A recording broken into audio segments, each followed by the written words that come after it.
വൈദികനെ കൊല്ലപ്പെട്ട നിലയിൽ കണ്ടെത്തി. ഇക്വഡോറിലെ ക്വീറ്റോ അതിരൂപതയിലെ വൈദികനായ ഫാദർ മാക്സിമിലിയാനോ ജോസ് എസ്റ്റിപ്പിനെയാണ് കൊല്ലപ്പെട്ട നിലയിൽ കണ്ടെത്തിയത്. 64 വയസ്സായിരുന്നു. മാർച്ച് 23 തിങ്കളാഴ്ചയാണ് ചിക്കാംബിയയിലെ വസതിയിൽ മരിച്ച നിലയിൽ കണ്ടെത്തിയത്. അദ്ദേഹം ക്രൂരമായി കൊല ചെയ്യപ്പെടുകയായിരുന്നുവെന്നാണ് പ്രാഥമിക നിഗമനം. ഫാദർ മാക്സ് എന്നാണ് അദ്ദേഹത്തെ വിളിച്ചിരുന്നത്.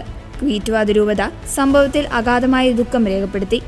കൊലപാതകത്തിന് പിന്നിലെ സത്യം പുറത്തു കൊണ്ടുവരണമെന്നും കുറ്റവാളികളെ നിയമത്തിനു മുന്നിൽ കൊണ്ടുവരണമെന്നും ആവശ്യപ്പെട്ട് സഭ അധികൃതർക്ക് പരാതി നൽകി. കൃത്യസമയത്തുള്ളതും സുസ്ഥിരവുമായ അന്വേഷണം വേണമെന്ന് ഭരണകൂടത്തോട് സഭ ആവശ്യപ്പെട്ടു. 1961 ജനിച്ച ഫാദർ മാക്സ് തന്റെ 39ാമത്തെ വയസ്സിലാണ് വൈദികനായി അഭിഷിക്തനായത്. ലളിതമായ ജീവിതശൈലിയും സാധാരണക്കാരോടുള്ള കരുണയും അദ്ദേഹത്തെ വേറിട്ടു നിർത്തിയിരുന്നു. ഗ്രാമീണ മേഖലകളിലെ പാവപ്പെട്ടവരിലേക്ക് സുവിശേഷം എത്തിക്കാൻ ചെളി നിറഞ്ഞ വഴികളിലൂടെ റബ്ബർ ബൂട്ടണിഞ്ഞ് യാത്ര ചെയ്തിരുന്ന അദ്ദേഹത്തിന്റെ രീതി വിശ്വാസികൾക്കിടയിൽ ഏറെ പ്രശസ്തമായിരുന്നു. ചെളിയിൽ ഇറങ്ങാനോ കഠിനാധ്വാനം ചെയ്യാനോ അദ്ദേഹം മടിച്ചിരുന്നില്ല. സെമിനാരിയിലെ ട്രെയിനർ, വിവിധ ഇടവകകളിലെ വികാരി, വയോജന കേന്ദ്രത്തിന്റെ ചാപ്ലിൻ എന്നീ നിലകളിൽ അദ്ദേഹം മാതൃകാപരമായ സേവനം കാഴ്ചവെച്ചു.